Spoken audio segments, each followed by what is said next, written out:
Fue una de las épocas más emocionantes, turbulentas y transformadoras de la historia, pero la Edad Media también estaba llena de peligros.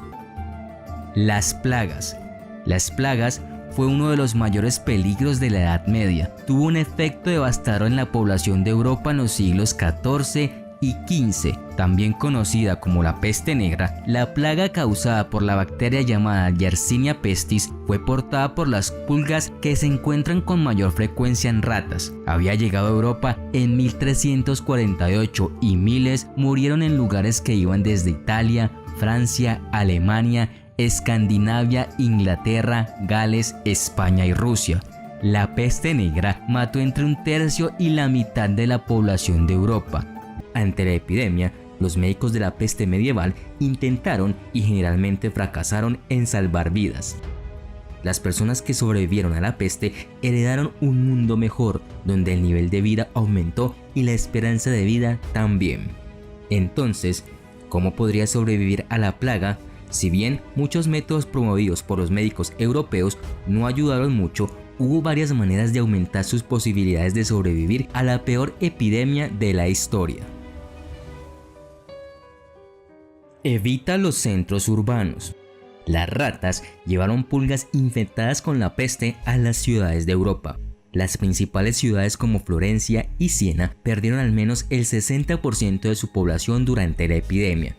De tal manera, la peste podría propagarse neumónicamente de persona a persona y en las condiciones sociales correctas y con las circunstancias adecuadas donde se mezclan humanos y ratas, se contraía la peste bubónica, seguida de la peste neumónica. Las personas infectadas transmitían su enfermedad sin saberlo, porque las pulgas saltaban de ellas a cualquier huésped más saludable dentro de un radio de 2 metros. Solo bastaba el contacto físico con la ropa de alguien que estaba enfermo para transmitir la enfermedad a otro. Y es de recordar que en las ciudades en la Edad Media, sus calles eran estrechas con mucha afluencia de personas y su plaza de mercado era donde se desarrollaba toda actividad comercial. Por lo tanto, las calles eran el escenario perfecto para aumentar el número de enfermos.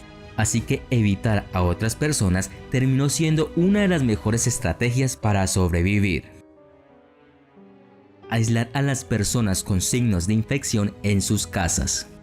La plaga era increíblemente peligrosa, con una asombrosa tasa de mortalidad del 80%. Algunas ciudades optaron por enfoques draconianos para limitar la propagación de la enfermedad. En Milán, por ejemplo, que tenía una población de 100.000 habitantes, la familia gobernante Visconti ordenó a las autoridades que cerraran las casas de las víctimas de la peste, atrapando a las personas infectadas y no infectadas. Algunos milaneses incluso sellaron a sus propios familiares con víctimas de la peste, casi garantizando su desaparición. Gracias a esta práctica, Milán tenía la tasa de mortalidad más baja de cualquier ciudad italiana, con solo el 15%. Evitar los restos de las víctimas de la peste. La exposición a las víctimas de la peste, incluso después de su fallecimiento, podría propagar la enfermedad. Los fallecidos eran recogidos en un carro y miembros de la familia eran los que sacaban a su pariente para que se los llevaran. Los cuerpos eran fácilmente reconocibles, pues llevaban la marca de la peste, heridas poco agradables en la piel. Cuando algunos florentinos abandonaron los restos de sus seres queridos y los arrojaron a la calle sin enterrarlos, eso no fue del agrado de mucha gente, pues pensaban que era irrespetuoso con los fallecidos, pero era la mejor manera de deshacerse de ellos, y evitar los restos de las víctimas de la peste fue una sólida estrategia de supervivencia. Sin embargo, algunos médicos afirmaron que era el espíritu que dejaba al cuerpo del difunto lo que infectaba a otros al pasar. Siéntate solo dentro de un anillo de fuego. La epidemia tuvo un gran impacto en la Iglesia Católica. En Aviñón, donde vivía el Papa Clemente VI, un tercio de los cardenales sucumbieron a la enfermedad. Sin embargo, Clemente sobrevivió. El Papa pudo haber vivido debido a la recomendación de sus médicos de sentarse rodeado de fuego incluso en el verano. Clemente siguió el consejo que pudo haber evitado que las pulgas portadoras de la peste lo alcanzaran. Las llamas también pueden haber evitado que las personas infectadas se acercaran demasiado a Clemente, y también mantuvo alejadas a las ratas. Usa máscaras de cuero, abrigos y calzones. Primero usado por un médico de alto rango en Francia, Charles de Ormev, el conjunto incluía un abrigo largo, un sombrero y una máscara puntiaguda. La máscara en forma de pájaro proporcionó protección, según los primeros médicos modernos, porque estaba llena de elementos de olor agradable como pétalos de rosa y menta. Los médicos creían que el aire contaminado, llamado miasma, propagaba la enfermedad, por lo que los olores dulces podían por lo tanto desterrar la peste. Si bien los pétalos de rosa probablemente hicieron poco contra la peste, el atuendo de cuero sí que evitaba las picaduras de pulgas. Evitar a los flagelantes. Muchos europeos creían que Dios envió la plaga como castigo por sus pecados. Los flagelantes intentaron expiar sus pecados azotándose públicamente. Grupos de miles se reunieron en toda Europa llevando látigos para castigarse. En la primavera de 1348, tales procesiones se organizaron en Aviñón. Era una muchedumbre de hombres y mujeres descalzos con la cabeza cubierta de ceniza, flagelándose sin piedad. El ejemplo de Francia fue seguido en Alemania y otros países. La sociedad trataba a los flagelantes como si fueran poco menos que mártires del cristianismo. Los hombres y mujeres empapaban pañuelos en la sangre de los penitentes y la conservaban como si fuera una reliquia. Daban alimento y techo a la hermandad y también contribuían económicamente. Irónicamente, los flagelantes pueden haber ayudado a propagar la plaga caminando de pueblo en pueblo. Así que evitarlos puede haberte ayudado a sobrevivir. Permanecer en climas más fríos. A diferencia de la gripe y la neumonía modernas, la peste no era una enfermedad invernal. De hecho, la mayoría de las personas sucumbieron a la plaga en los meses más cálidos. La plaga casi desapareció en invierno. Una de las mejores formas de sobrevivir a la plaga, entonces, era permanecer en un clima frío. Desafortunadamente, la peste llegó a casi todos los rincones de Europa, con 30 epidemias de peste en Noruega entre 1348 y 1654. Sin embargo, ninguna de las epidemias de Noruega ocurrió durante el invierno, por lo que escalar una montaña o vivir en un glaciar puede haber sido la mejor protección.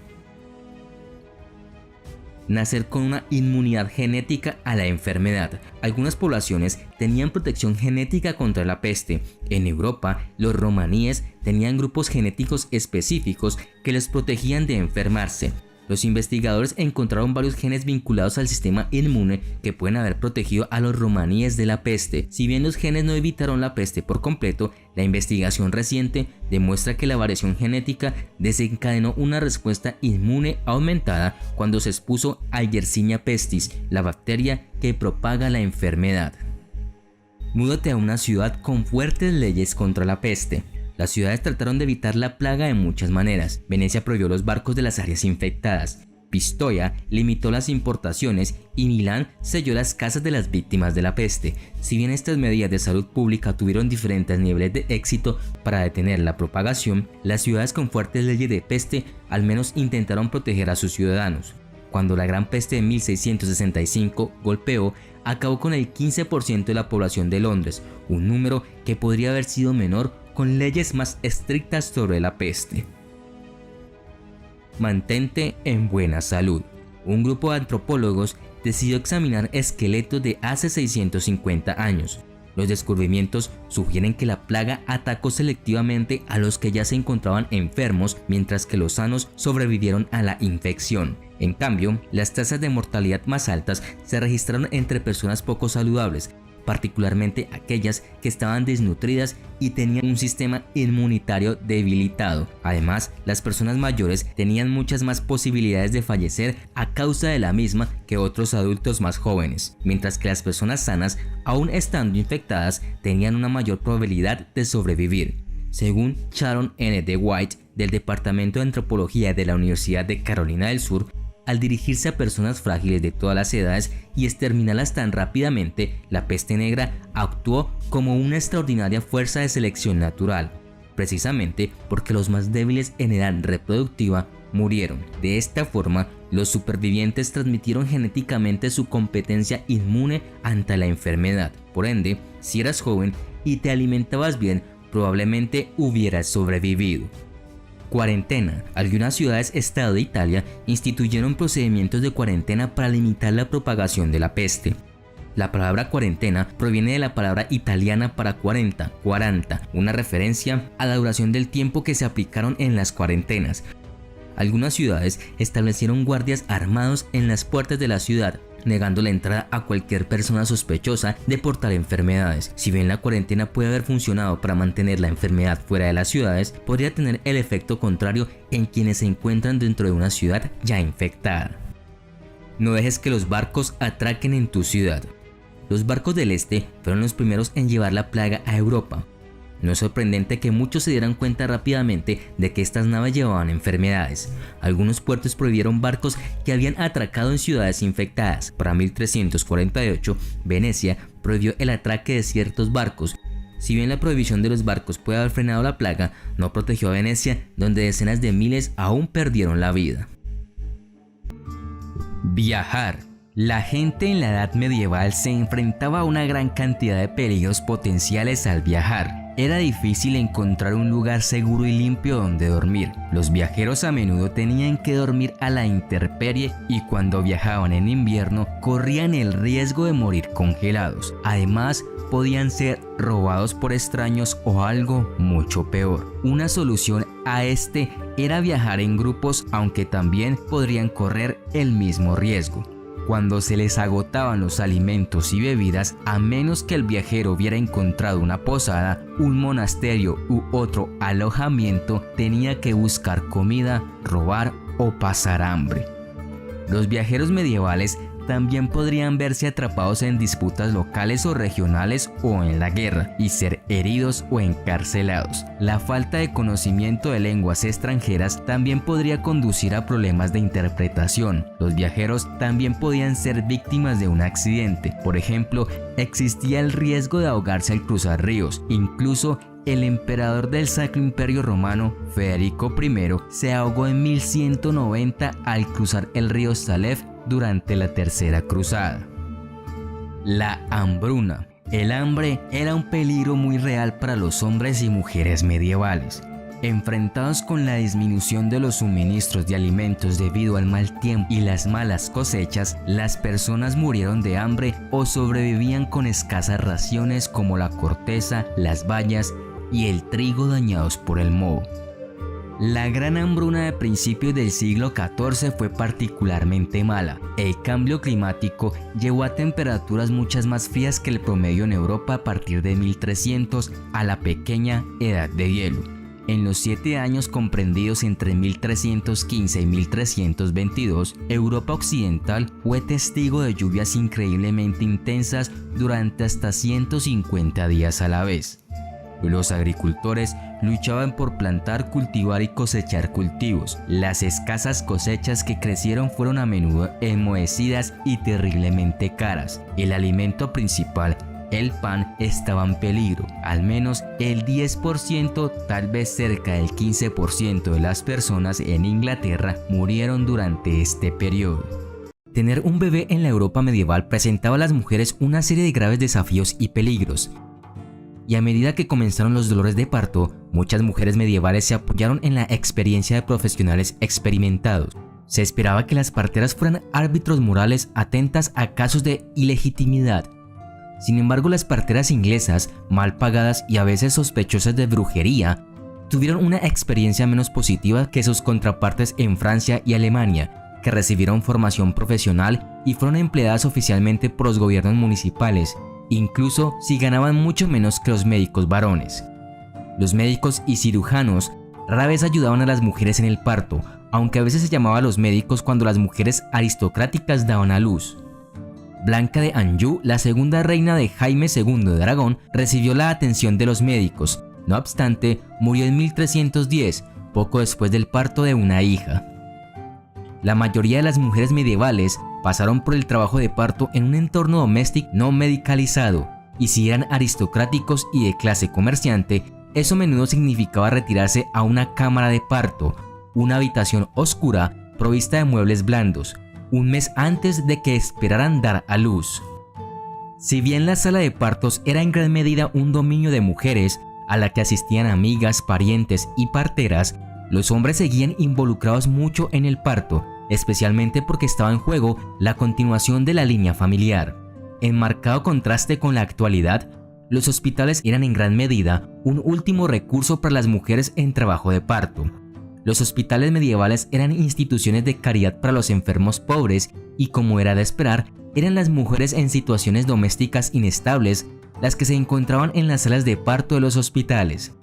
Las madres solteras necesitaban especialmente atención hospitalaria. Su precaria situación social significaba que sus bebés a menudo eran abandonados y necesitaban ser alimentados por nodrizas en los hospitales. El parto fue, al menos inicialmente, la cenicienta de la medicina medieval. Si bien había orientación oficial disponible para las mujeres que padecían problemas ginecológicos o aquellas que necesitaban ayuda con la fertilidad, era mucho más difícil encontrar consejos de expertos sobre el parto. En la Edad Media, tener un bebé se consideraba un proceso natural más que un problema médico y, por lo tanto, no requería la aplicación en profundidad de la teoría médica. Y dado que los médicos tendían a no acumular experiencia práctica asistiendo a los partos, les resultaba difícil escribir sobre estos. Es fácil imaginar el parto como una experiencia desgarradora para una mujer medieval, con poco acceso al alivio del dolor o control sobre lo que estaba sucediendo. Sin embargo, la cámara de parto estaba bien equipada y las parteras tenían la experiencia necesaria para asegurar un parto sin problemas e intervenir cuando surgían complicaciones.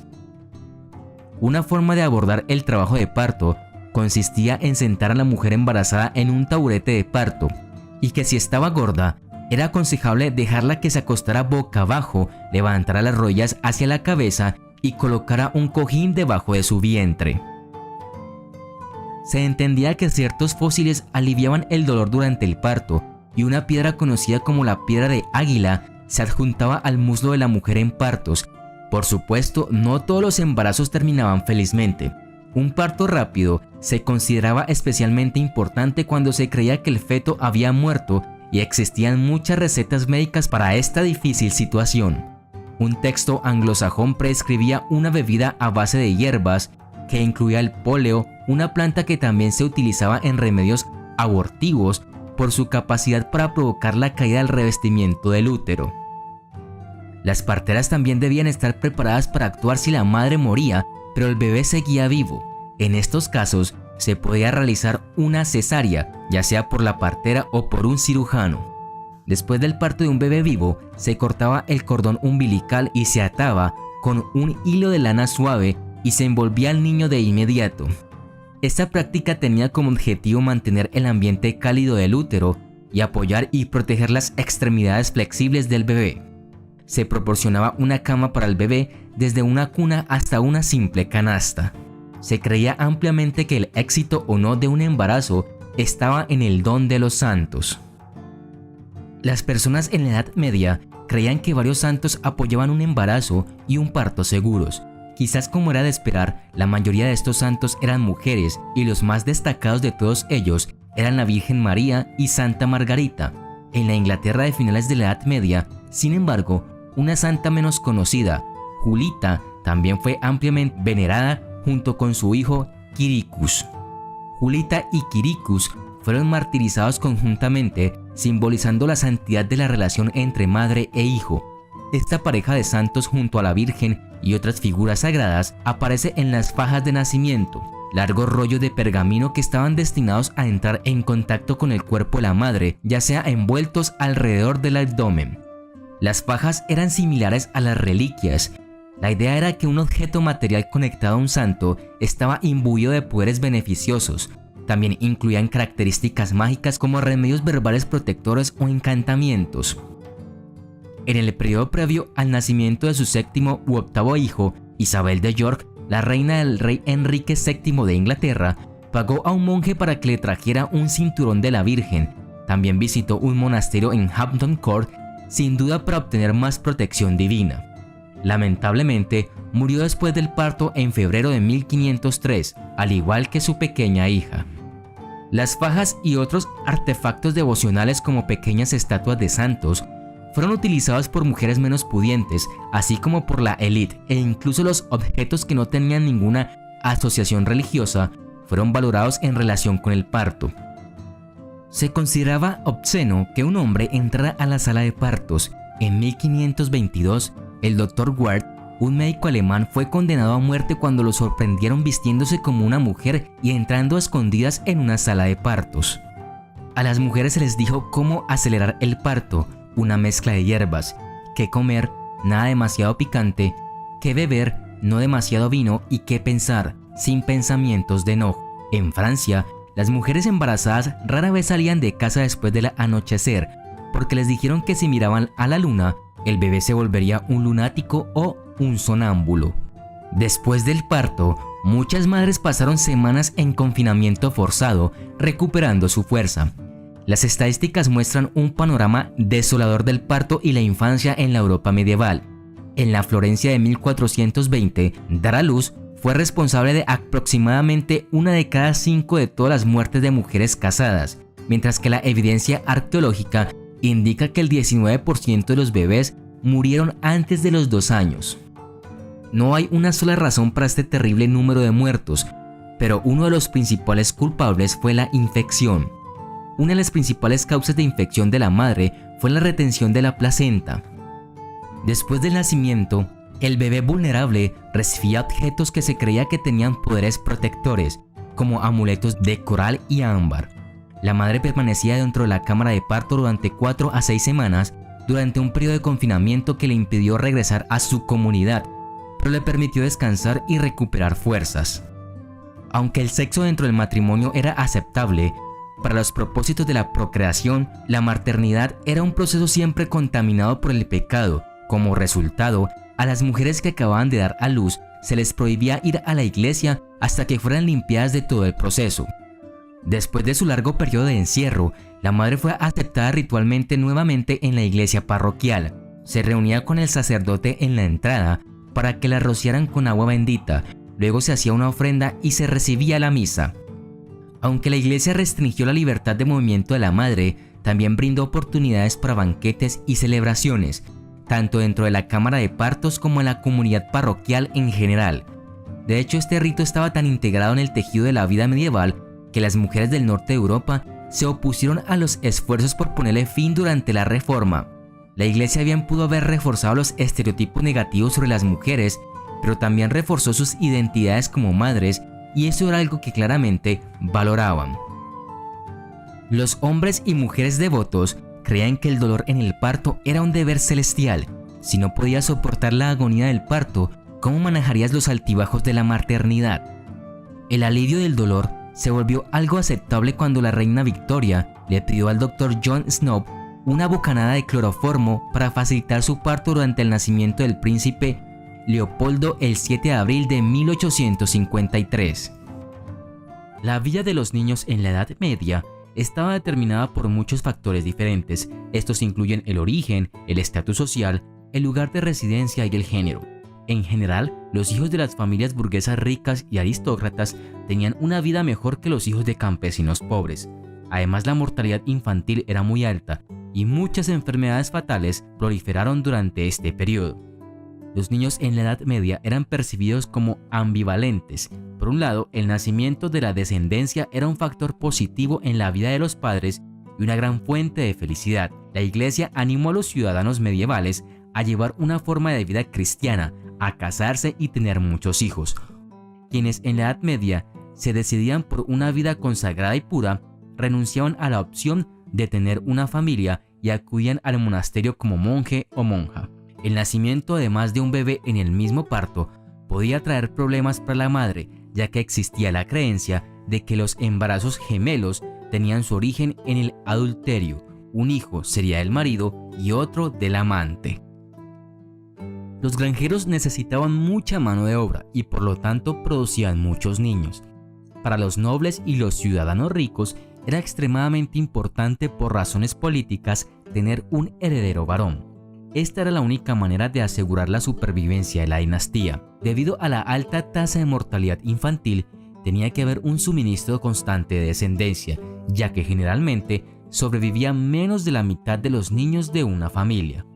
Los niños eran mejor acogidos que las niñas, sufrían menos abandonos, se les asignaban las mejores nodrizas y disfrutaban de más tiempo de lactancia. A causa del elevado índice de mortalidad infantil, A los niños no se les registraba al nacer, sino al cabo de un año, e incluso a los 2 años, y es que el 50% de los bebés morían antes de cumplir el año. El 85% de los niños morían de enfermedades con fiebres muy altas. La muerte se presentaba de muchas formas para los miembros más pequeños de la sociedad medieval. No había antibióticos ni vacunas. Enfermedades que hoy en día se pueden erradicar con una inyección o una pastilla se cobraron la vida de demasiados jóvenes en la Edad Media. En culturas que practicaban envolver a los bebés o atarlos a una cuna para evitar que se metieran en problemas, se sabía que los bebés morían en incendios cuando estaban tan confinados. También se advertía a los padres que no se acostaran con sus hijos pequeños porque podrían asfixiarlos. Una vez que un niño alcanzaba la movilidad, aumentaba el peligro de accidentes. Los niños pequeños aventureros cayeron en pozos, estanques y arroyos. Accidentes inesperados podrían ocurrir incluso al niño más cuidadosamente observado, si la madre o la nodriza se distraían solo unos minutos. El infanticidio fue otra causa de mortalidad infantil. Los pequeños podían ser ejecutados porque eran ilegítimos o por la pobreza extrema de los padres que no los podían mantener, o porque nacían con deformidades o defectos físicos, por intrigas o demás. Se consideraba que los niños deformes eran fruto del pecado de sus padres, de ahí el afán para deshacerse de estas criaturas, con el fin de evitar la vergüenza pública. Muchos pequeños eran abandonados, lo que los abocaba a un futuro incierto.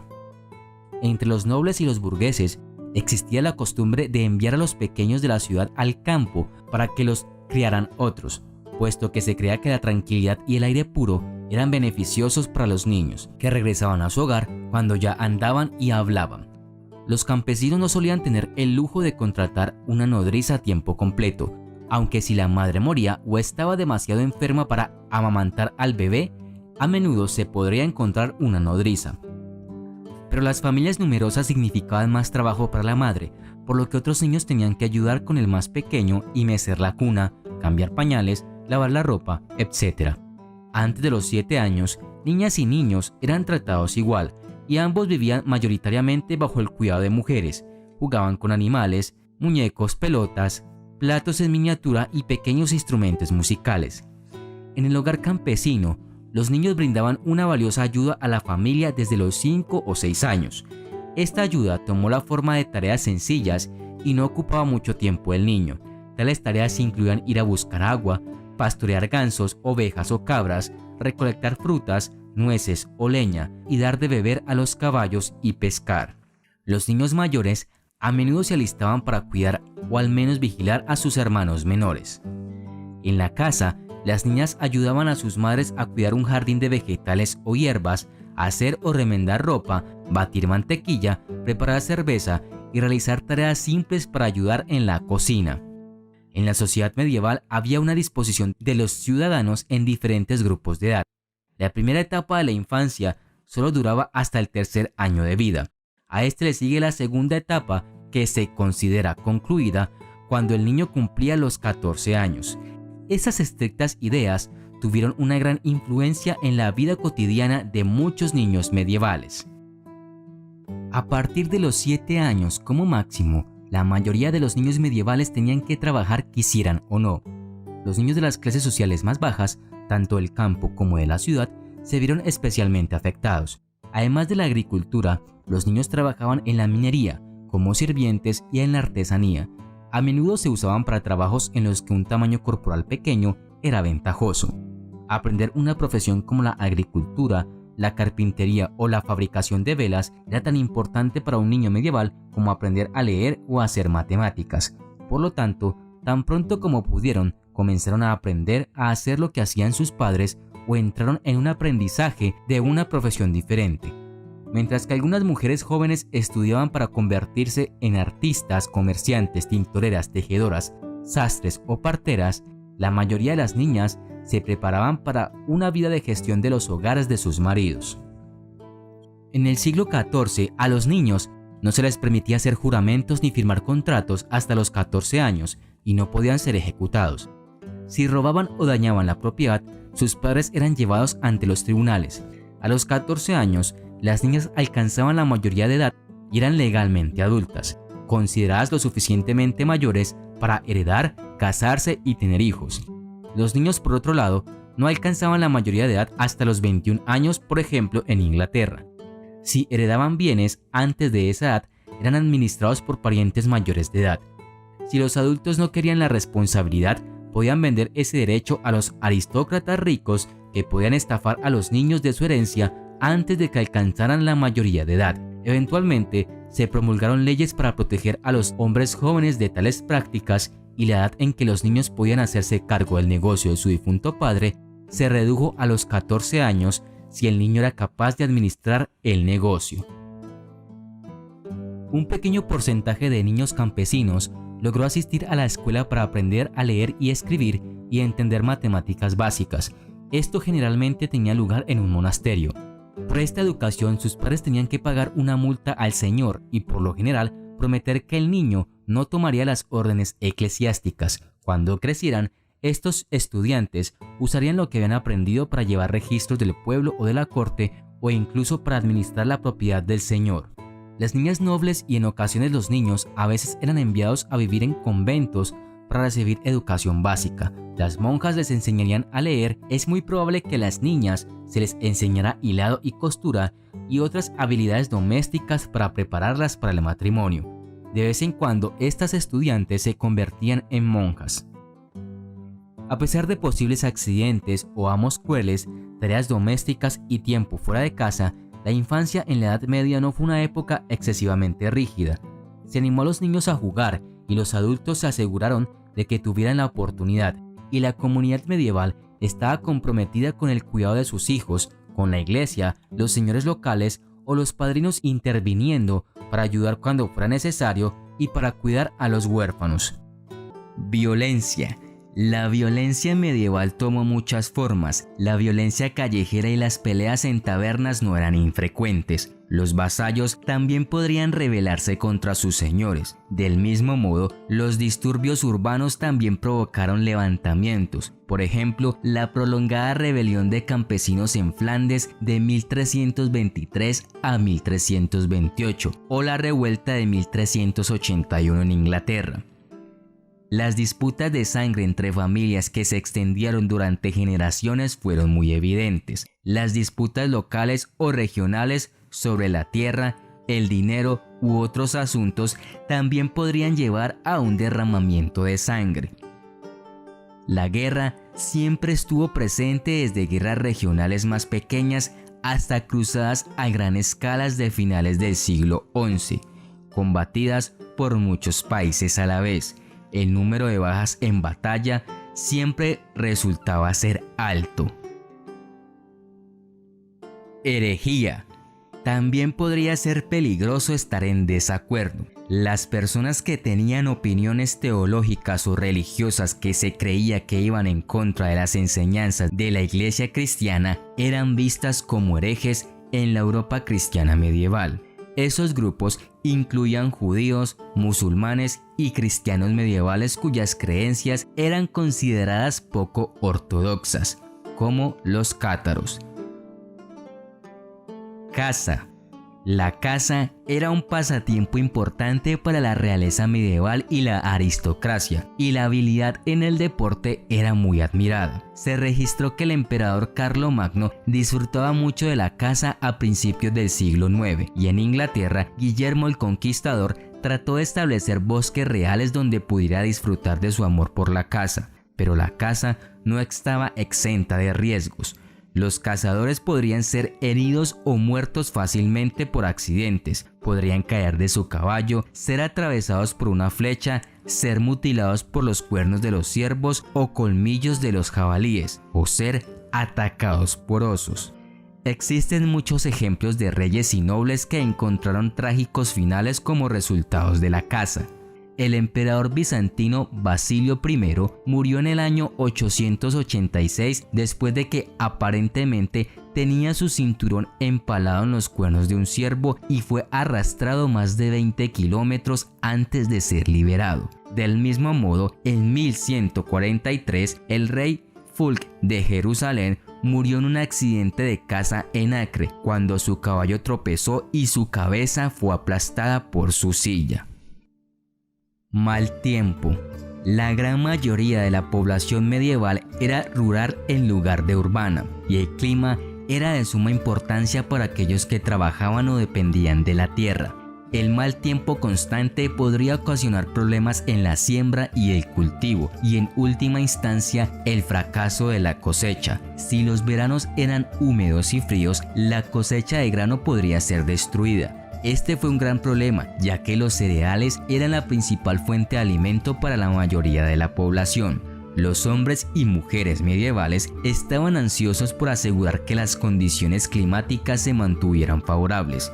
En Europa hubo rituales para arar, sembrar y cosechar, así como oraciones, encantamientos, servicios y procesiones para garantizar el buen clima y la fertilidad de los campos. Muerte temprana o repentina. La muerte súbita o prematura era común en el periodo medieval. La mayoría de las personas morían jóvenes, pero las tasas de mortalidad podrían variar en función de factores como el estado, la riqueza, la ubicación y posiblemente el género. Los adultos morían por diversas causas, incluyendo plagas, tuberculosis, desnutrición, hambruna, guerra, sudoración e infecciones. La riqueza no garantizaba una larga vida. Sorprendentemente, los monjes bien alimentados no bebían necesariamente tanto como algunos campesinos. Los de estatus aún más bajo podrían vivir apenas 30 años. Y a pesar de que las personas en la Edad Media no eran tan ignorantes como nos gustaba creer, todavía tenían más que su cuota justa de supersticiones y estigmas sociales, marginados de la Edad Media. Leprosos. La lepra es causada por una bacteria y provoca lesiones en la piel, debilidad muscular y daño a los nervios. Uno de los síntomas más inusuales de la lepra es la lenta caída de la nariz a medida que el cartílago se descompone, por lo que la gente estaba bastante asustada, especialmente cuando notaron que la enfermedad podría propagarse solo por el contacto con un leproso. En la Alta Edad Media, a los leprosos se les cuidaba. Sin embargo, a raíz de la peste negra, los temores de contagio y lepra se hicieron cada vez más severos en el periodo posterior. Fueron odiados y temidos. Los leprosos solían ser desterrados a colonias y hospitales cerrados donde podían separarse del resto de la población, y tenían unas reglas. Estas se basaban en la prohibición de convivencia con las personas sanas, además de que no podían entrar en iglesias o lugares públicos. Además, debían utilizar el traje de leproso para que la gente los identificara. No podían hablar con las personas en los caminos y les estaba prohibido lavar su ropa o las manos en ríos. No podían tocar puertas o puentes con las manos descubiertas, y no podían tener relaciones íntimas con su pareja. Si ésta quería, debería abandonar la ciudad e irse con la pareja enferma. La otra opción era el divorcio. En la década de 1400, los líderes civiles declararon a los leprosos legalmente muertos, despojándolos de sus derechos y permitiendo que sus posesiones fueran confiscadas. Incluso la iglesia celebró misas fúnebres para los leprosos que de hecho no estaban muertos. Increíblemente, en este momento hay miles de colonias de leprosos en todo el mundo. Existen más de 1000 solo en India. A pesar de tener una cura, la sociedad moderna todavía excluye a estos enfermos. Las personas podían nacer con una discapacidad o quedar discapacitadas por enfermedades o años de trabajo agotador. Las actitudes hacia la discapacidad fueron mixtas. La gente pensaba que era un castigo por el pecado o el resultado de nacer bajo la influencia hostil del planeta Saturno. Otros creían que las personas discapacitadas estaban más cerca de Dios, sufrían el purgatorio en la tierra en lugar de después de la muerte y llegarían al cielo antes. Las personas consideradas deformes, anormales o defectuosas eran víctimas de rechazo y persecución por parte de las autoridades civiles y religiosas. En Francia, se construyeron fortalezas y ciudades amuralladas para esconder a centenares de personas con discapacidad. En el siglo XIV, los nacidos con discapacidad física, sensorial o mental, tales como sordera, ceguera, parálisis o cuadriplegia, eran confinados en encierros y exhibidos los fines de semana, o bien manipulando la conciencia social para que las familias rectificaran sus pecados cometidos, por considerar que estas personas eran una señal de castigo enviada por Dios. La mayoría vivía y trabajaba en sus comunidades con el apoyo de familiares y amigos. Si no podían trabajar, su pueblo o aldea podría apoyarlos, pero a veces la gente terminaba en la mendicidad. excomulgados. En la Edad Media, la excomunión era uno de los castigos más graves, incluso peor que la ejecución inmediata. Básicamente significaba que estabas completamente aislado de la iglesia. En una época en la que la iglesia era la cabeza tanto de la religión como de la política, eso significaba una ruptura total de los lazos sociales. El catolicismo romano distingue entre dos tipos de excomunión, lo que hace que una persona sea tolerado, y lo que hace que una persona sea vitandus, una persona que debe ser evitada. La segunda y más severa forma requiere que el culpable sea anunciado en público como vitandus, en la mayoría de los casos por la propia Santa Sede. Esto está reservado para los delitos más graves. Ambos tipos de excomunión excluyen a la persona de los sacramentos de la iglesia y del entierro cristiano. De esta manera, aunque no se era exiliado, la persona podía permanecer en su hogar y ciudad, pero a las personas no se les permitía ni siquiera saludar al excomulgado. La Iglesia Católica continúa excomulgando públicamente a ciertos miembros de la iglesia y nunca ha dejado de hacerlo. Judíos. Ningún grupo de personas sufrió tanta persecución en ese momento. En gran parte de Europa durante la Edad Media se les negó la ciudadanía y sus derechos, y se les prohibió ocupar cargos en el gobierno, además de ser militares, y se les excluyó la membresía en gremios y profesiones. En el siglo XII aparecieron acusaciones en contra de ellos. Esto se convirtió en una poderosa herramienta para la predicación antijudía y un catalizador para la violencia e incluso el asesinato. Cuando la peste negra devastó Europa, muchas personas creían que los judíos habían envenenado todos los pozos, porque eso era lo que hacían supuestamente los judíos. Los judíos también tenían que usar insignias que declaraban públicamente su condición de marginados y a menudo eran atacados por turbas. Todo culminó con el exilio de judíos de Inglaterra, Francia, Italia y Alemania a principios del siglo XIV, aunque algunos gobernantes y sociedades europeas, particularmente durante la Alta Edad Media, otorgaron a los judíos un cierto grado de tolerancia y aceptación. Brujas. La Iglesia Católica medieval era bastante indulgente con el tema de la brujería. Lo definieron como una superstición, afirmando que las brujas no existían, pero eso no impidió que la gente común culpara a las brujas de todo, desde enfermedades hasta inundaciones. Se sabía que las turbas atacaban a las brujas, las torturaban y las quemaban en la hoguera. Hacia el final cada vez más violento de la Edad Media, la iglesia comenzó a actuar y a menudo a entregar brujas al Estado para su ejecución junto con los herejes. Pero a finales del siglo XV, la visión de la magia había cambiado considerablemente. Si bien persistieron muchas creencias sobre las mujeres que volaban por los cielos, su percepción se había transformado de una de escepticismo a una de miedo. El vuelo nocturno mágico se asoció con reuniones secretas de brujas que implicaban actos nefastos.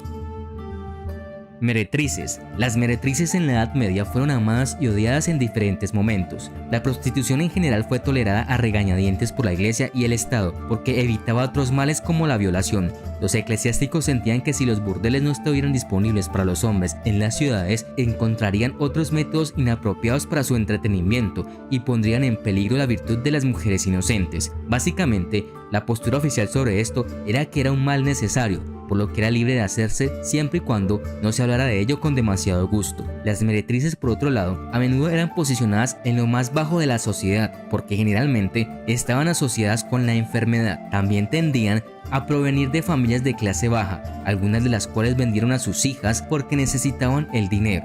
Una restricción impuesta a las meretrices se refería a la ropa que se les permitía usar, para distinguirlas de las mujeres decentes y evitar confusiones. La iglesia exigió que éstas adoptaran algún tipo de vestimenta distintiva que cada gobierno de la ciudad en particular podía seleccionar. Por ejemplo, en Milán, la prenda elegida era una capa negra, mientras que en Florencia, las meretrices llevaban guantes y campanas en sus sombreros. Y si un ciudadano encontraba una meretriz vestida con algo que no fuera el vestido oficial, tenía derecho a despojarla de estos en el acto. Los santos fueron posiblemente las personas más condenadas y maltratadas durante la Edad Media. En realidad es una de las razones por las que se les considera santos hoy. En algunas imágenes, los artistas produjeron escenas deslumbrantes de mártires en el momento del sufrimiento, mientras que en otras, los santos sostienen los instrumentos de su tortura, serenos en el conocimiento de que la salvación espera. Por ejemplo, Juana de Arco fue quemada viva y luego su cuerpo fue quemado 2 veces más solo para asegurarse de que ya había fallecido. San Francisco de Asís tampoco fue muy popular porque exigió que todos los monjes de su orden hicieran un voto de pobreza y rechazaran los bienes mundanos.